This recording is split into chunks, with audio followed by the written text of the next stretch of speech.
چہرے کا تصور مشکل ہے، جب چاند سے بڑھ کر ایڑی ہے رخسار کا عالم کیا ہے؟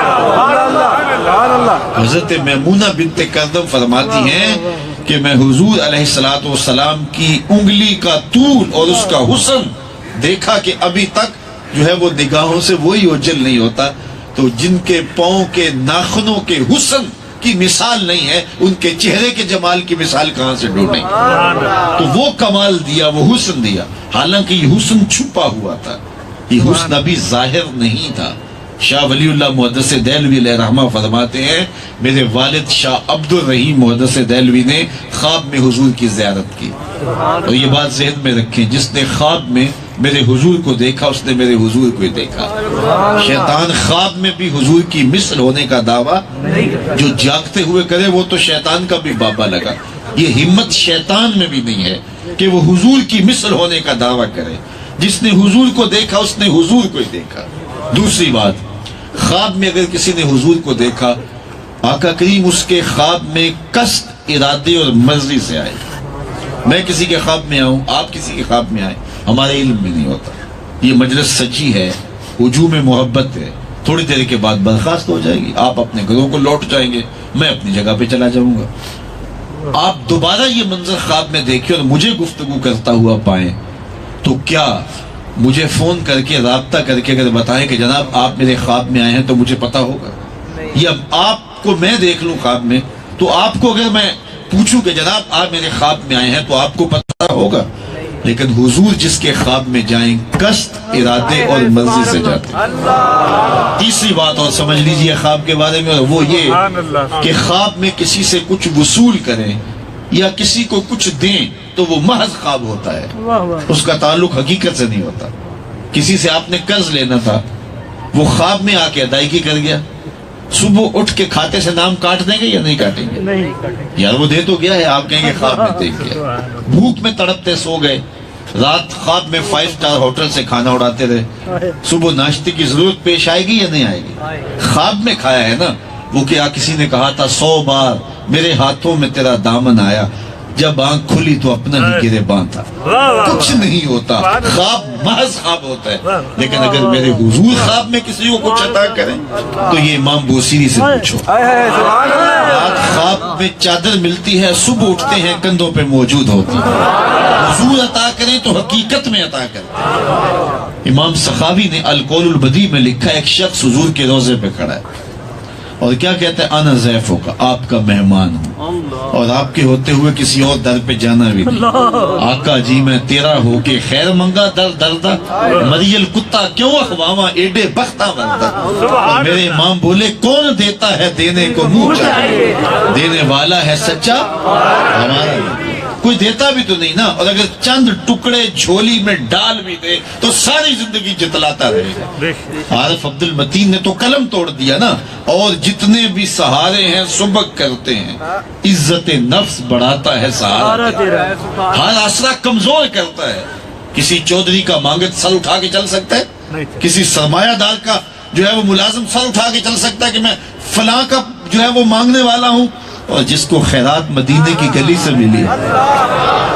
اسی لیے میرے امام نے مشورہ دیا، ٹھوکریں کھاتے پھرو ان کے در پہ پڑ رہو، قافلہ تو اے رضا اول گیا آخر گیا۔ اور وہ کھڑا ہی حضور کے روضے پہ اور کہتا کہ انا ضیفو کا، میں آپ کا مہمان ہوں اور آپ کے ہوتے ہوئے میں کسی اور در پہ جانا بھی نہیں، اور مجھے شدید بھوک ہے، مجھے کھانا چاہیے۔ یہ کہتے کہتے آنکھ لگ گئی۔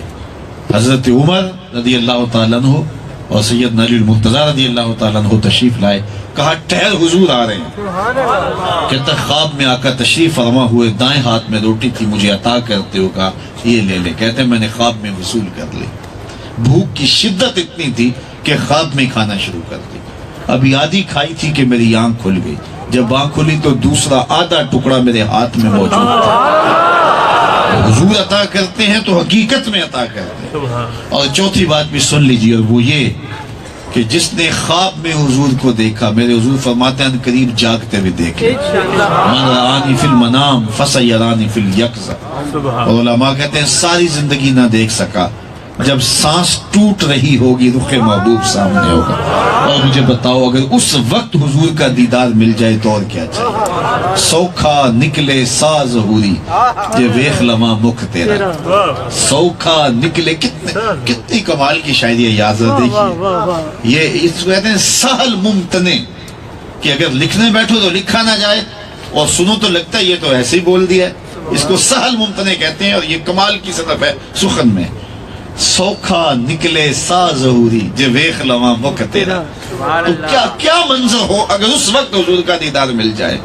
تو جس نے حضور کو خواب میں دیکھا اس نے حضور کو دیکھا. شاہ ولی اللہ فرماتے ہیں میرے والد شاہ عبد الرحیم نے خواب میں حضور کی زیارت کی اور سوال کیا حضور آپ کا فرمان ہے انا املہ و اخی یوسف اسبا میرا حسن نمکین ہے اور میرے بھائی یوسف کا حسن میٹھا تھا.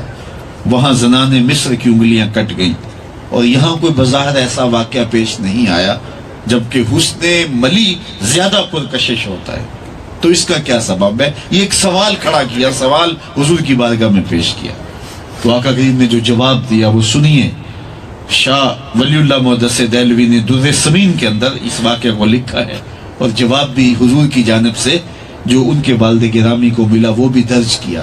آقا کریم نے فرمایا جمالی مستور ان آیون الناس غیرت من اللہ.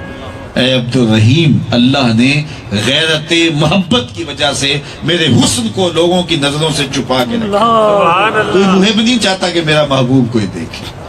یہ محبت کی غیرت ہوتی ہے. قتیل شفائی نے تو کیا کمال کہا کہ اس حد تلک بڑھ گئی ہے بے اعتمادی, اس حد تلک بڑھ گئی ہے بے اعتمادی کہ تجھ کو تجھ سے بھی چھپانا چاہتا ہوں. کہا میری تو آرزو یہ ہے کہ تو آئینہ بھی نہ دیکھے. اس حد تلک بڑھ گئی ہے بے اعتمادی کہ تجھ کو تجھ سے بھی چھپانا چاہتا ہوں. کہا میرے حسن کو غیرت محبت کی وجہ سے لوگوں کی نظروں سے پوشیدہ رکھا گیا. اور حضرات صوفیہ فرماتے ہیں 70,000 بشریت کے پردے حضور کے جمال پہ ڈالے گئے. اور اگر حضور کا حسن بے نقاب ہوتا تو کوئی تاب ہی نہ لا سکتا. یہی بہتر ہے کہ وہ پردے میں روح پوش رہے. وہ اگر پردہ اٹھا دے تو کسے ہوش رہے. اور مولانا حسن رضا بولے وہ اگر جلوہ کریں تو کون تماشائی. اللہ اکبر. تو پردے ڈالے گئے لیکن اس کے باوجود بھی یہ چھپا ہوا مخفی مستور حسن بھی دیکھنے کی تاب نہیں تھی صحابہ میں. چند لوگ ہیں جنہوں نے حضور کا حلیہ بیان کیا. حضرت حسان بن ثابت فرماتے ہیں کہ لوگوں جو میں حضور کا حلیہ بیان کرتا ہوں تو اس کا سبب یہ تھا کہ میرے پاس ایک طریقہ تھا حضور کے حسن کو دیکھنے کا, اور وہ یہ کہ جب میں آقا کریم کے چہرہ پر نور کو دیکھتا تو اپنی آنکھوں پہ انگلیاں رکھ کے انگلیوں کی اوٹ سے دیکھتا کہ حضور کے جلووں کی چمک سے میری آنکھوں کی بینائی نہ جاتی رہے. اور آپ جانتے ہیں حضرت حسان بن ثابت رضی اللہ تعالیٰ عنہ شاعر ہیں, اور شاعر حسن دیکھنے میں بڑا دلیر ہوتا ہے, اور حسن بھی چھپا ہوا اور دیکھنے والا بھی شاعر, اور پھر بھی چھپ کے دیکھتا ہے, آنکھوں اور انگلیاں رکھ کے دیکھتا ہے. اگر یہ حسن بے نقاب ہوتا تو کیا ہوتا. تو کہا میرے حسن کو لوگوں کی نظروں سے پوشیدہ رکھا گیا. باقی رہی بات انگلیاں زنان مصر کی کٹنے کی, تو یہاں اعلی حضرت نے جو بات کہی ذرا غور کیجئے. حسن یوسف پہ کٹی مصر میں انگشت زنا, سر کٹاتے ہیں تیرے نام پہ مردان عرب. اللہ. یہ صنعت تضاد کا شعر ہے. تضاد یہ ہوتا ہے کہ شاعر ایک مصرے میں ایک بات لاتا ہے, دوسرے میں اس کے متضاد چیز لاتا ہے. دن کا ذکر کیا تو پھر رات اس کے مقابلے میں لے آیا. مسرت شادمانی اور خوشی کی بات کی تو پھر غم اور دکھ کی کہانی چھیڑ لی. تو یہاں ایک نہیں دو نہیں بلکہ دیکھیے کتنے تضاد ہیں. حسن یوسف پہ کٹی مصر میں انگشت زنا, 6 چیزیں ہیں.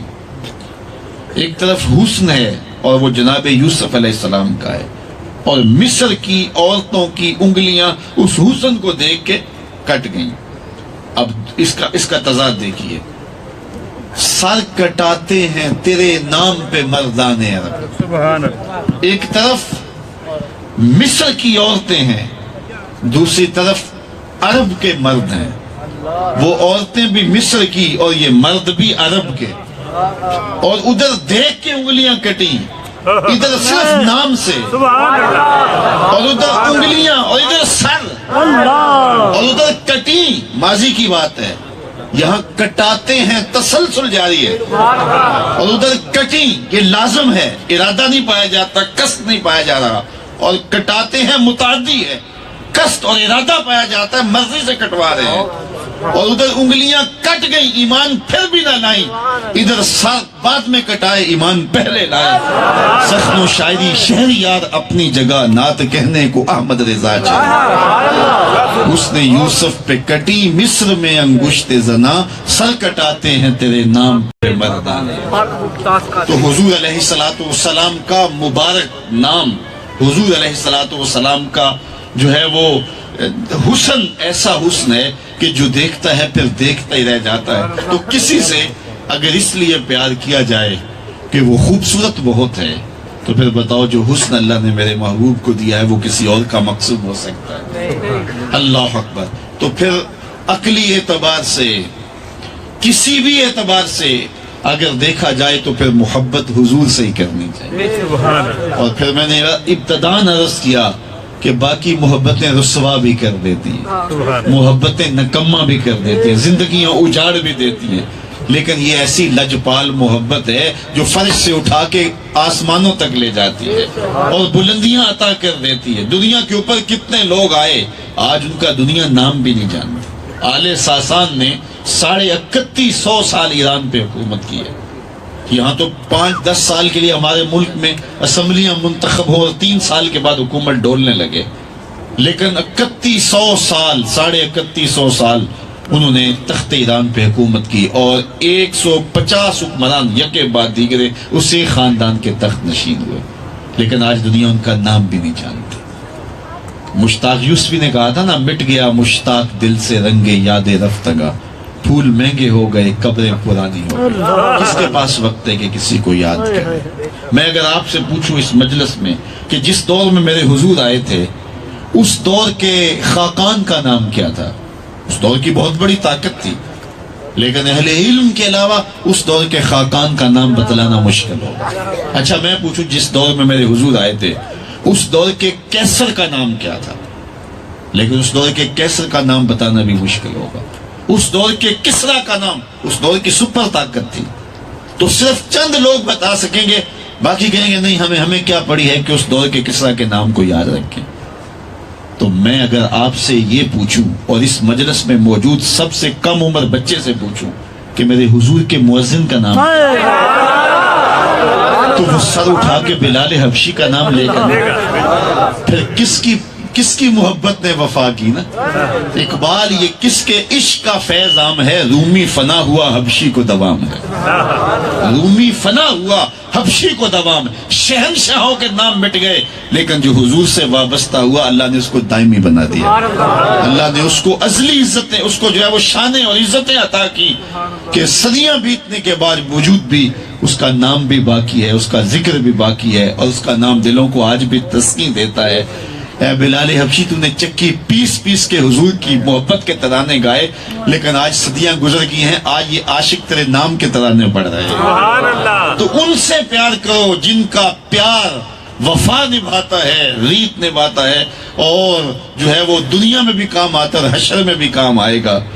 اور دوسری بات یہ ہے کہ جتنی بھی محبتیں ہیں یہ انسانوں کو توڑتی ہیں، ایک کے دو چاہنے والے رقیب کہلاتے ہیں نا۔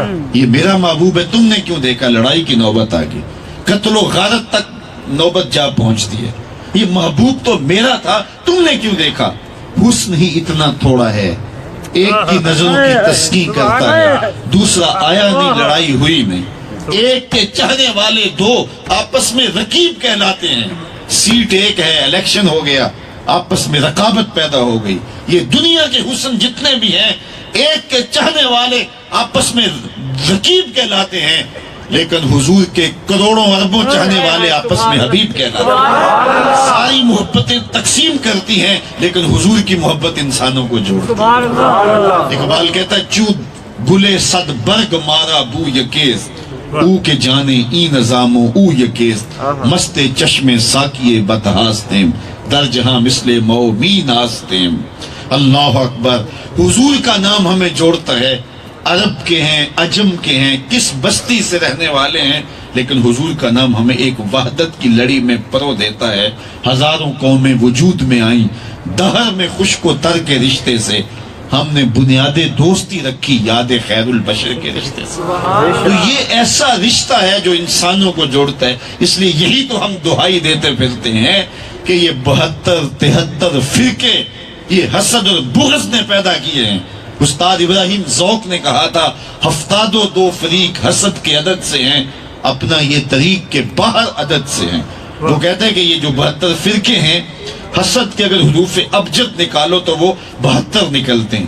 تو وہ کہ حسد کے نتیجے کے اندر فرقے بنے، تو فرقے تو حسد بناتا ہے، لیکن ہم تو یہی دعوت دیتے ہیں آؤ حضور کے نام پہ آؤ، پھر فرقہ بندی ختم ہوگی اور حضور کے نام پہ امت وحدہ بنے گی۔ اور اقبال کے سارے فلسفے کا رس نچوڑیں تو وہ بھی یہی کہتا نظر آتا ہے، قوت عشق سے ہر پست کو بالا کر دے، دہر میں اسم محمد سے اجالا کر دے۔ تو ان کے نام سے اجالا ہوگا، اور ان کے نام سے، ان کے ذکر سے، ان کی محبت سے امت وحدہ بنے گی۔ ہمارے ساتھ زیادتی یہ کی گئی اور امت کی تقسیم کا سبب بھی یہ ہوا کہ حضور علیہ السلام کی ذات کو وجہ نظر بنایا جانے لگا۔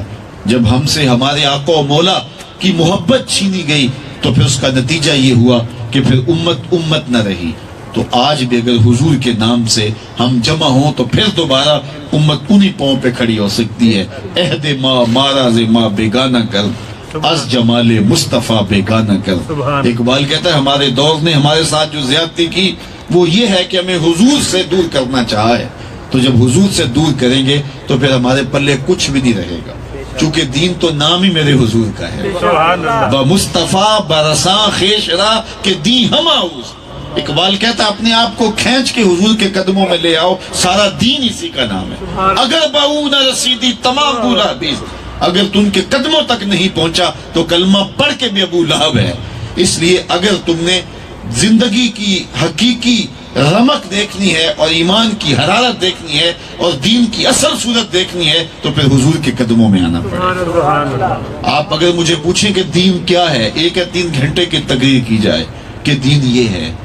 اب وقت سمٹ رہا ہے، رات ڈھل رہی ہے اور آپ نے اپنے گھروں کو بھی لوٹنا ہے، تو مجھے 2 لفظوں میں پوچھنا چاہے کہ جناب بتائیے دین کسے کہتے ہیں؟ 72 73 فرقے بن گئے، ہم جائیں تو کدھر جائیں؟ تو دین کسے کہتے ہیں؟ تو آئیے اقبال سے پوچھتے ہیں، وہ 2 لفظوں میں دین کی تشریح کرتے ہیں۔ دین سراپا سوختن اندر طلب، انتہائش عشق آغازش ادب۔ اقبال کہتے ہیں طلب محبوب میں تڑپنے کا نام دین ہے، ادب سے شروع ہوتا ہے، عشق پہ ختم ہو جاتا ہے۔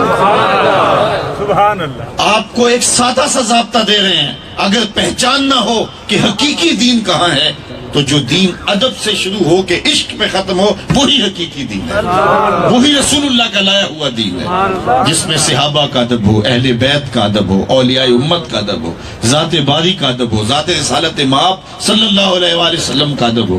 تو جس میں ادب سے جو دین شروع ہوتا ہے اور عشق پہ ختم ہوتا ہے وہ وہی دین ہے جو دین میرے حضور لے کر کے آئے ہیں۔ اس لیے اگر حضور علیہ السلام سے محبت کا رشتہ ربط قائم ہو جائے تو یہی زندگی ہے۔ محبت رسول کانفرنس منعقد کرنے کا مقصود بھی یہی تھا کہ ہم حضور سے اپنے تعلق کو مضبوط کر لیں۔ جب حضور سے تعلق کی محبت جڑ جائے گا تو پھر آقا کریم کے لائے ہوئے دین کو ہم اختیار بھی کریں گے۔ پھر کیسے ہوگا کہ حی علی الصلاح حی علی الفلاح کی صدا آئے اور ہمارا رخ مسجد کی جانب نہ ہو؟ اس لیے کہ میرے آقا کریم علیہ السلام جب حضرت بلال کو اذان کے لیے کہتے تو یہ لفظ کہتے، ارہنا یا بلال، بلال اٹھو ہمارے دل کو راحت پہنچا دے۔ تو یہ تو حضور کے لیے راحت کا سامان ہے۔ تو جب ہم حضور سے محبت کرتے ہوں گے تو پھر کیسے نماز ہم چھوڑ سکتے ہیں؟ وَجُعِلَتْ قُرَّةُ عَيْنِي فِي الصَّلَاةِ، میرے حضور تو فرمایا میری آنکھوں کی ٹھنڈک نماز میں رکھی گئی ہے۔ تو پھر ہم کس طرح چاہیں گے کہ ہم سے نماز ترک ہو جائے اور آقا کریم علیہ السلام کی آنکھوں کی تسکین اور حضور علیہ السلام کے دل کا قرار جو ہے وہ ہم سے اس کا ظہور نہ ہو؟ تو پھر تو ہم اپنی ساری زندگی حضور کے نام لگا دیں گے۔ اس لیے محبت رسول کے تقاضے بھی پھر نصیب ہوں گے جب محبت رسول سینے میں جا گزی ہوگی۔ تو کتنی زندگی ہم گزار چکے، جو بقیہ زندگی کے ایام اللہ نے ہمیں دیے ہیں. آؤ آج کی اس کانفرنس میں عہد کریں کہ زندگی کا ایک ایک لمحہ حضور کے نام لگا دیں گے. ہم جئیں گے تو حضور کے لیے، مریں گے تو حضور کے لیے. اقبال کے سارے کلام کا رس نچوڑیں تو خلاصہ یہ نکلتا ہے کہ محمد سے وفا تو نے تو ہم تیرے ہیں. یہ جہاں چیز ہے کیا، لوح و قلم تیرے. اقبال کہتے حضور سے وفا کر لو، پھر قلم بھی تمہیں دے دیں گے، تختی بھی تمہیں دے دیں گے. پھر جو لکھنا ہوا خود ہی لکھ لینا. پھر تیری تقدیر کے فیصلے کہیں اور نہیں ہوں گے، بلکہ خدا بندے سے خود پوچھے گا بتا تیری رضا کیا ہے. لیکن یہ شرط ہے کہ تیرا رشتہ رسول کریم صلی اللہ علیہ وآلہ وسلم سے مستحکم اور مضبوط ہونا چاہیے.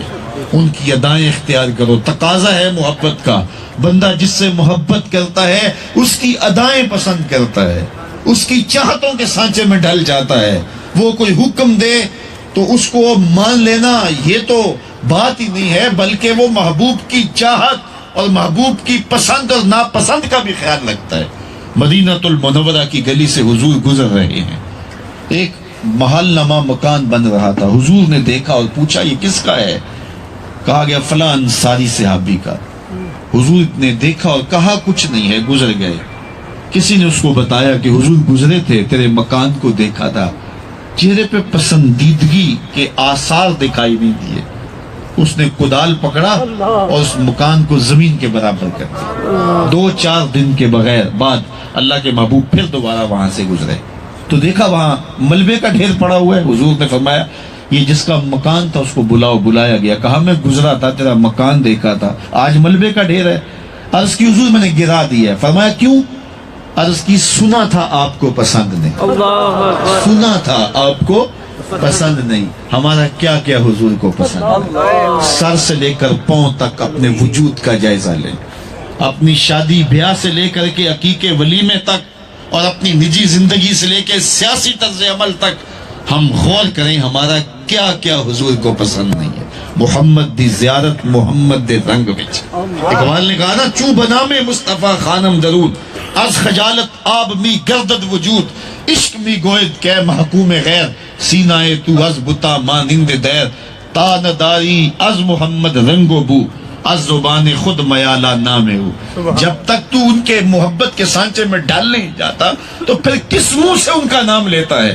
اور اس کا ترجمہ میرے شیخ نے سادہ لفظوں میں کیا، یاری لا تو پاک نبی سنگ، اے پر پوری یاری، پھر درود قبول ہے تیرا لکھ نہ لو ایک بار. اگر ان سے تعلق جڑ گیا، میرے استاد فرمایا کرتے تھے یہ نہ ہو کہ لوگ تمہیں پوچھیں کہ تم کون ہوتے ہو پر تم پاسپورٹ پیش کرو یہ دیکھو مذہب کے خانے میں اسلام لکھا ہے. آپ فرمایا کرتے تھے صاحب کسی کو پوچھنا نہ پڑے، تمہیں بتانا نہ پڑے، تمہاری وضاحت، شکل و صورت، طرز زندگی ایسی ہو، تم دور سے آ رہے ہو لوگ پہچان کے کہیں وہ دیکھو آقا کا غلام آ رہا ہے. تو اپنا انداز ایسا بناؤ کہ دور سے حضور کے غلام پہچانے جاؤ. نور آنکھوں میں تو چہروں پہ اجالے ہوں گے، مصطفیٰ والوں کے انداز نرالے. تمہارا طرز زندگی بتائے تم حضور کے غلام ہو. پاسپورٹ پیش کرتے پھریں یہ دیکھو مذہب کے خانے میں اسلام لکھا ہے. کیا ہم مذہب کے خانے میں دیکھیں تمہارے چہرے کے خانے پہ اسلام کہاں لکھا ہے، تمہاری پیشانی پہ اسلام کہاں لکھا ہے، تمہارے لباس پہ اسلام کہاں لکھا ہے. ہم تمہارا پاسپورٹ نہیں دیکھنا چاہتے، ہم تمہارا وجود دیکھنا چاہتے ہیں کہ تمہارے وجود پہ اسلام کہاں لکھا ہے. اگر تمہاری آنکھوں میں اسلام لکھا ہے، تمہاری آنکھوں میں جو ہے وہ اسلام کا نور اور حیا کی بجلیاں ہیں، تمہارے کانوں میں اسلام لکھا ہے، تمہارے ہاتھوں پہ اسلام لکھا ہے، تمہارے چہرے پہ اسلام لکھا ہے، تو پھر بس یہی تمہارے اسلام کی دلیل ہے. تمہیں بتانا نہ پڑے کہ ہم مسلمان ہو، لوگ دیکھ کے کہیں محمد عربی کا غلام. سبحان اللہ. تو آئیے اپنی زندگی کو ان کی محبتوں کے سانچوں میں ڈال لیں. بہت وقت گزار چکے، پتہ نہیں زندگی کی کتنی سانسیں باقی ہیں. ایک ایک لمحہ ہم موت کے قریب ہو رہے ہیں. نہ جانے اٹھنے والا اگلا قدم ہمارا کہاں ہوگا. کل کے پچھتاوے سے بہتر ہے کہ آج کا پچھتاوا ہماری زندگی بدل دے. کل کا پچھتاوا سوائے حسرت بڑھانے کے اور کچھ نہیں ہوگا. قرآن بتاتا ہے نامہ اعمال دیکھیں تو کہیں گے ما لہذا الکتاب لا یغادر صغیرۃ ولا کبیرۃ الا احصاها. ہاں اس کتاب کو کیا ہو گیا، اس نے چھوٹی بڑی کوئی بات نہیں چھوڑی. پھر ڈاڈا پچھتاوا. ظالم تو ہاتھ بھی کاٹیں گے لیکن کیا فائدہ پھر ہاتھ کاٹنے کا. آج کا پچھتاوا زندگی پلٹ ہو سکتا ہے. وقت پر کافی ہے ایک قطرہ بھی آب خوش ہنگام کا. جل گیا جب کھیت برسا می تو پھر کس کام کا. وہ ایک مجذوب ٹائپ فقیر تھا, بازار میں کھڑا رو رہا تھا. کسی نے گزرتے روک کے کہا, بابا کسی نے تنگ کیا ہے, کیوں رو رہے ہو؟ اس نے کہا کسی نے تنگ نہیں کیا, مجھے ان کے رویے نے رلا دیے. کہا کیا ہوا؟ کہا گزرتے گزرتے ان کو دنیا میں کھوئے ہوئے دیکھا تو میرے دل میں رحم جاگا, تو میں نے چاہا ان کی اور رب کی صلح کروا دوں. تو کہا پھر کیا ہوا؟ کہا وہ تو مانتا ہے, یہ نہیں مانتا. وہ کہتا ہے ان کو لے آ میری دہلیز پہ, ایک آنسو سے سارے گناہ معاف کر, بلکہ پچھلے گناہوں کو بدل کے نیکیوں میں تبدیل کر. ان کو کہا ہے کہ رحمت کا در کھلا ہے, آجو اس کی دہلیز میں. آنا تو تم نے ہے ہی, پھر جو کفن میں منہ چھپا چھپا کے آتے پھرو گے. اچھا نہیں ہے کہ کھلے منہ آجو, پھر جو لوگ تمہیں کندھوں پہ اٹھا کے لائیں گے, اچھا نہیں اپنے قدموں سے چل کے آئے. لیکن یہ میرے آگے سے مذاق اڑاتے ہیں, مجھے ان کے رویے پہ رونا آیا. اگلے دن وہی شخص گزرا قبرستان کے قریب سے, تو دیکھا وہ فقیر قبرستان میں کھڑا رو رہا ہے. تو کہا بابا قبرستانوں میں بھی روتا ہے, بازاروں میں بھی روتا ہے, آج کیا مسئلہ ہے؟ کہا مسئلہ کل والے ہے. کہا کیا ہوا؟ کہا ان سے مایوس ہوا تو آج ادھر نکل آیا, اور میرا پروگرام یہ بنا کہ ان قبرستان والوں کے رب کی صلح کروا دے. تو کہا آج کیا بنا؟ کہا آج یہ مانتے ہیں وہ نہیں مانتے. تو کل وہ مانتے نہیں تھے وہ مان رہا تھا, آج یہ مانتے ہیں وہ نہیں مان رہا. صاحبو ابھی اس کی رحمتیں آوازیں دے رہی ہیں, یا ایھا الانسان ما غرک بربک الکریم. او بھاگے ہوئے انسان آجا پلٹ کے, تیرا رب بڑا ہی کریم ہے. مجھے بتاؤ مجرم کو یوں بھی کوئی پکارتا ہے؟ یوں بھی آوازیں دی جاتی ہے, اس کی رحمتیں آوازیں دے رہی ہیں, او بھاگنے والوں آجو پلٹ کے, تمہارا رب بڑا ہی کریم ہے. اللہ اکبر. دیکھو رب ہے اور رب کے ساتھ کا کی ضمیر ہے, کاف ضمیر لگائی گئی, یعنی تمہارا رب ہے. اور پھر آگے کریم کی صفت سے موصوف کیا گیا لفظ رب کہ تمہارا رب اور کریم رب. کبھی آپ نے دیکھا ہوگا کوئی نالائق بچہ گھر چھوڑ کے بھاگ جائے, وہ تو شاید کسی ہوٹل میں برتن مانج کے اپنے پیٹ کی آگ بجھا رہا ہوتا ہے, لیکن ماں کے حلق سے نیچے لقمہ نہیں اترتا. باپ پاگلوں کی طرح گھوم رہا ہوتا ہے, اس کے دوستوں سے پوچھ رہا ہوتا ہے, اس نکمے کو تم نے تو نہیں دیکھا. دوستوں کو رشتہ داروں کو فون کرتا ہے, اخبارات میں اشتہار چھپتے ہیں, ٹیلی ویژن پہ اشتہار آتے ہیں, ہمارا اس نام کا بیٹا, رنگ سانولا, چہرہ مورا یہ, بیٹھنے اٹھنے کا انداز یہ, لباس اس طرح کا پہنا, اس اتنے دنوں سے گھر سے گم ہے, اگر کسی کو ملے تو اس نمبر پہ اطلاع کرے, اتنا انعام دیں گے. نیچے لکھا ہوتا ہے چھوٹا سا نوٹ, اگر وہ خود پڑھ رہا ہو تو واپس آ جائے, اسے کچھ نہیں کہا جائے. اور جب کبھی میں اشتہار پڑھتا ہوں میری نظر پلٹ کے اس آیت پہ آ جاتی ہے. رب بھی کہتا ہو بھاگے ہوئے انسان آجا پلٹ کے, تیرا رب کریم ہے کچھ نہیں کہے. آجا, آنا تو تو نے پھر ہے ہی ہے, آجا پلٹ کے, وہ کریم ہے کچھ نہیں کہے گا. ذرا اگلے لفظ دیکھیے, الذی خلقک, وہ تیرا خالق لگتا ہے. دیکھ تیرا رشتہ کتنا گوڑا ہے اس سے. میں یہاں ایک بات آپ کے سامنے رکھوں, اگر اسی بات کو پلے باندھ لیں تو ذرا دیکھیے میں کتنی چمک ہے. رب کا کتنا بندے کے ساتھ گوڑا رشتہ ہے, ماں کا کتنا گوڑا رشتہ ہے. ماں کے پیار کو دنیا کے کسی ترازو پہ تولا جا سکتا ہے؟ آج کل وہ سڑکوں کے کناروں پر بڑے بڑے ہیوی کنڈے نصب کر دیے گئے ہیں, جس پر کنٹینر کے کنٹینر تول لیے جاتے ہیں. تو میں دوستوں کو کہتا ہوں کہ کنٹینر تو تولے جا رہے ہیں, لیکن آج تک کوئی ایسا ترازو ایجاد نہیں ہوا جس پر ماں کا پیار بھی تولا جا سکے. سمندر کی پاتال تک تو شاید کوئی پہنچ گیا ہو, لیکن ماں کے پیار کا کنارہ آج تک کسی کو نہیں ملا. ماں جب بولتی ہے تو اس کے لہجے میں کتنا زیور بیچا ہے. مائیں اولادوں کے لیے کیا کیا دکھ نہیں جھیلتی, کن کن مسائل اور مصائب سے نہیں گزرتی. کسی کے گھر کے مدت ہوئی میری ماں نہیں سوئی تابش, میں نے ایک بار کہا تھا مجھے ڈر لگا, میرے منہ سے نکلا کہ امی مجھے کے مارتی رہتی, میں بوڑھا ہو گیا ہوں, اوپر اس پیار کا بدل نہیں ہے. میں آپ سے پوچھتا ہوں کہ کیوں کرتی ہے, اتنی محبت کیوں کرتی ہے؟ اس لیے کہ اس نے اولاد کو جنم دیا ہے. ذرا میرے اس جملے کو غور سے سننا, جس ماں نے اولاد کو جنم دیا ہے وہ اتنا پیار کرتی ہے, تو جس رب نے خلق کیا ہے وہ کتنا پیار کرتا ہے. جنم دینے والے کے پیار کا ٹھکانہ نہیں ہے, تو جس نے خلق کیا ہے, دست قدرت سے بنایا ہے, تو پھر وہ کتنا پیار کرتا ہوگا. تو ماں کی گود چھوڑ جائے بچہ تو ماں کہتی ہے پتر اتنی ٹھنڈی چھاؤں کہیں نہیں ملے گی, آجا پلٹ کے. مالک کی رحمتیں بھی آوازیں دے رہی ہے، او بھاگے ہوئے انسان آجا پلٹ کے، میں کریم ہوں، سارے گناہ معاف کر، میں تیرا خالق لگتا ہوں، میرا تیرا رشتہ دیکھ کیا ہے، آجا پلٹ کے۔